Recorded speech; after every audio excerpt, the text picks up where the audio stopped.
تو پھر انہوں نے قرآن سے سیکھا کہ علم کا معنی یہ ہے کہ positive change in the behaviour of human being, positive change in the behaviour of human being, کہ نسل و انسانیت کے کردار کے اندر اگر مثبت تبدیلی آتی ہے تو اس کو ہم تعلیم کہیں گے، اگر وہ تعلیم مثبت تبدیلی نہیں لا رہی تو اس تعلیم کو ہم تعلیم نہیں کہیں گے۔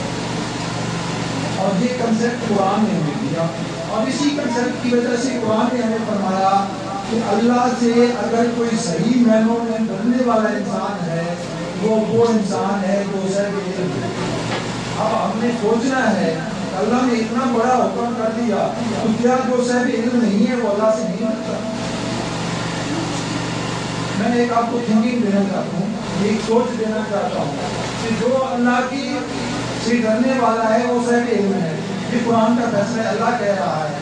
پھر دوسرے مقام کے اللہ اپنے فرما رہے ہیں اے محمد صلی اللہ علیہ وسلم، جو میں نے آیات تلاوت کی ہیں انہیں کا ترجمہ بتا رہا ہوں، اے محمد صلی اللہ علیہ وسلم آپ اپنی سب امتیوں کو، اپنے صحابہ کو یہ بات بتا دو کہ کیا جاننے والے اور نہ جاننے والے برابر ہو سکتے ہیں؟ مقصد کیا ہے کہ جو جاننے والا ہے اور جو نہیں جاننے والا وہ برابر نہیں ہو سکتا۔ تو آپ جب برابر نہیں ہو سکتا تو پھر ہمیں پتا ہونا چاہیے کہ علم ہے کیا۔ ایک ہے شخص، ایک ہے شخصیت۔ میں آسان لوگوں کو سمجھانے کی کوشش کر رہا ہوں، لیکن میں ایک شخص ہوں، آپ شخص ہیں، انفرادی طور پر ہم سارے کیا ہیں، ایک شخص ہیں، لیکن ہمارے شخص کے اندر جو جوہر چھپا ہے، جو ایک نظریہ چھپا ہے، جو ایک شعور چھپا ہے، جس کو ڈاکٹر صاحب نے بھی تھوڑا سا ہائی لائٹ کیا، اس شعور کو جب ہم اپنی نسل تک پہنچائیں گے، اس نظریے کا جب ہم پرچار کریں گے تو وہی نظریہ، وہی شعور ہمارا کردار کا ہے تو پھیلایا جائے گا، اور وہ جو کردار ہوگا وہ ہماری شخصیت کہلائے گی، وہ ہماری شخصیت کہلائے گی۔ تو گویا کہ شخص اور ہے، شخص اس وجود کا نام ہے۔ یہ بھائی جان بیٹھے ہیں، ان کا وجود ہے، یہ شخص۔ آپ بیٹھے ہیں، میں کھڑا ہوں، میرے وجود ہے، یہ کیا ہے؟ یہ شخص ہے۔ لیکن میرے اندر جو چھپا میرا کردار ہے وہ میری شخصیت ہے، اور یہ جو شخصیت ہوتی ہے اس شخصیت کو آپ پھر نام دیتے ہیں کہ مثالی شخصیت، کسی کو آپ نام دیتے ہیں کہ بدبودار شخصیت، کسی کو آپ نام دیتے ہیں خوشبودار شخصیت، اور دوسرے لفظوں میں بڑی مختصر اگر میں کہہ دوں کہ ایک شخصیت ہے حضرت آدم علیہ السلام کی اور ایک شخصیت ہے ابلیس کی۔ سمجھ رہے بات؟ ایک شخصیت ہے حضرت آدم علیہ السلام کی اور ایک شخصیت ہے ابلیس کی۔ حضرت آدم علیہ السلام کی جو شخصیت ہے اس کو ہم کیا شخصیت کہتے ہیں؟ پازیٹیو شخصیت، مثبت شخصیت، وہ شخصیت جس نے ہماری زندگی کے نظام کو بدلا، اور جو ابلیس کی شخصیت ہے اس کو ہم کیا مثبت شخصیت کہہ سکتے ہیں؟ کیا اس کو ہم پازیٹیو شخصیت کہہ سکتے ہیں؟ نہیں کہتے۔ تو اس لیے جو سمجھنے کی بات ہے وہ اتنی سی ہے، جس بات کی طرف میں آپ کو لے جانا چاہتا ہوں کہ اس پازیٹیو شخصیت کو ہم نے کہا حضرت آدم علیہ السلام کی شخصیت، نیگیٹو شخصیت کو ہم نے کہا ابلیس کی شخصیت۔ تو آپ کو اس میں فرق کیا ہے کہ جو ابلیس کا کردار ادا کرتا ہے وہ ہمیں بنا کر کے کرتا ہے، اور جو آدم کا یا مثالی شخصیت کا یا دوسرے لفظوں میں لقد کان لکم فی رسول اللہ اسوۃ حسنہ، اسوہ حسنہ کا کردار ادا کرتا ہے، وہ خود فنا ہو جاتا ہے لیکن دوسروں کو زندگی جاویداں دے جاتا ہے۔ بات سمجھتے ہیں اس وقت سے؟ جو ابلیس کا کردار ادا کرتا ہے وہ دوسروں کو فنا کرنے کا کردار ہے، اور جو آدم کا کردار ہے حضرت آدم کا یا ہمارے پیغمبر آخر زمان نبی اکرم صلی اللہ علیہ وسلم کا، جس کو اللہ تعالیٰ نے کہا کہ انک لعلی خلق عظیم، آپ خلق عظیم کے مالک ہیں۔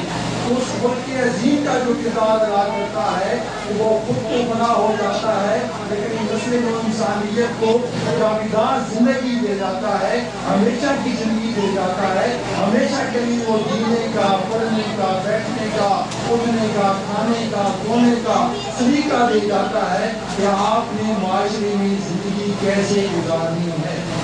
تو گویا کہ تعلیم ہمارے معاشرتی رویوں کو، ہمارے چال چلن کو، ہمارے بیٹھنے اٹھنے کو، ہمارے گھریلو معاملات کو، ہمارے والدین کے ساتھ تعلقات کو، اساتذہ کے ساتھ تعلقات کو، وہاں دوستوں کے تعلقات کو، میاں بیوی کے تعلقات کو، گویا چھوٹی سطح سے لے کر بین الاقوامی سطح تک کے جتنے تعلقات ہیں وہ اگر ہمیں مل رہے ہیں تو اس تعلیم سے مل رہے ہیں.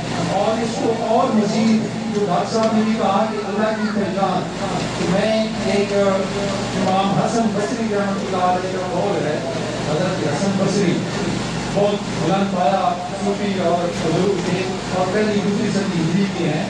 تو ان کا قول ہے کہ تعلیم یا علم کا جو مقصد ہے، علم جس کو کہا جاتا ہے وہ اس کو کہا جاتا ہے کہ جو بندہ اللہ کو بے دیکھے پہچان. اللہ کو ہم نے دیکھا ہے؟ کسی نے دیکھا ہے؟ نہیں دیکھا. تو اللہ کو ہم کیا کر رہے ہیں؟ بن دیکھے پہچان رہے ہیں کہ اللہ کی ذات ہے. اور ذات کہتے ہیں اللہ نے جس چیز سے خوشی کا اظہار کیا ہے اس کی طرف اگر وہ راغب ہوتا ہے، اور جس چیز سے اللہ تعالیٰ نے ناخوشی کا اظہار کیا ہے اس چیز سے دور بھاگتا ہے وہ صاحب علم. وہ کیا ہے؟ وہ صاحب علم. بڑی آسان سی تعریف ہے. اللہ کی رضا میں ہم راضی تو ہم صاحب علم. اللہ کی جو ناراضگی ہے اس سے ہم دور بھاگنے والے ہیں تو ہم صاحب علم. اگر اللہ کی رضا سے ہم راضی نہیں ہیں تو گویا کہ ہم صاحب علم نہیں ہیں. اگر اللہ کی ناراضگی سے ہم دور بھاگنے والے نہیں ہیں تو ہم صاحب علم نہیں ہیں. اللہ کی ذات کو بن دیکھی پہچاننے والے نہیں ہیں تب بھی ہم صاحب علم نہیں ہیں. اپنی بات کو ختم کرنے کی طرف جاتا ہوں کہ ہم نے دو لفظ سنے ہیں. ایک لفظ ہے خدا شناسی اور ایک لفظ ہے خود شناسی. سنے ہیں سب نے؟ ایک ہے اپنے آپ کو پہچاننا کہ میں اپنے آپ کو پہچانوں کہ میں کیا ہوں. میں یہاں کھڑا ہوں، مجھے پتا ہو کہ میرا قد 5.5 فٹ ہے، مجھے پتا ہو کہ میری ایجوکیشن ہے، مجھے پتا ہو کہ میرے والد صاحب کا یہ نام تھا، میری برادری یہ ہے، میرا رہن سہن یہ ہے. یہ ہے خود شناسی. اور ایک ہے خدا شناسی، اللہ کو پہچاننا. اس لیے کچھ صوفیاء نے کہا ہے کہ من عرف نفسہ فقد عرف ربہ، کہ جو اپنے آپ کو پہچان لیتا ہے نا وہ اپنے رب کو پہچان لیتا ہے. تو گویا رب کو پہچاننے کے لیے ہمیں اپنے آپ کو پہچاننا ضروری ہے. جب ہم اپنے آپ کو پہچان لیں گے نا کہ اللہ رب العزت نے ہمیں کس طرح اشرف المخلوقات پیدا کیا. وَلَقَدْ كَرَّمْنَا بَنِي آدم. قرآن پاک اعلان فرما رہا ہے کہ اے بنی آدم ہم نے تمہیں مکرم بنایا. مکرم بنانے سے مراد کیا ہے؟ اشرف المخلوقات بنایا. اور اشرف المخلوقات کب انسان بنتا ہے؟ جب وہ جہل، جہالت اور علم کے اندر تمیز کرنا سیکھ لیتا ہے کہ جہالت کیا ہے، تاریکی کیا ہے اور روشنی کیا ہے.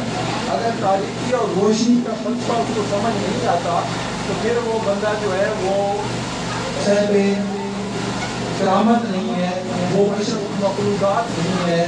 اشرف المخلوقات ہم بنیں گے جب ہم تاریکی اور روشنی کے فلسفے کو سمجھیں.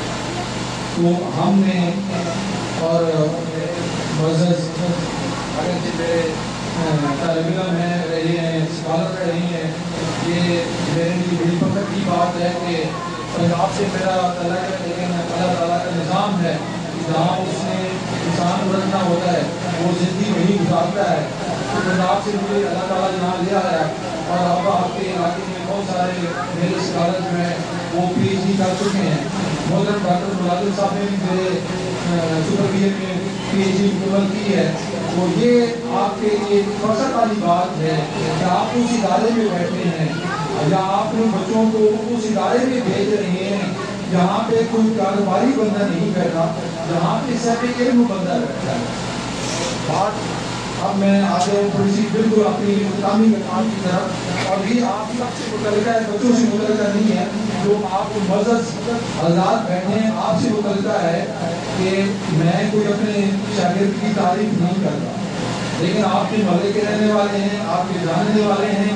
اتنا تو آپ کو پتا ہوگا کہ آپ کے علاقے میں کتنے لوگوں نے اسکول بنا رکھے ہوں گے اور کتنے لوگوں نے اس کو صرف بزنس پوائنٹ آف ویو سے بنایا ہے، اور کتنے لوگ جو ہیں اس بزنس کو سمجھ کر چلا رہے ہیں.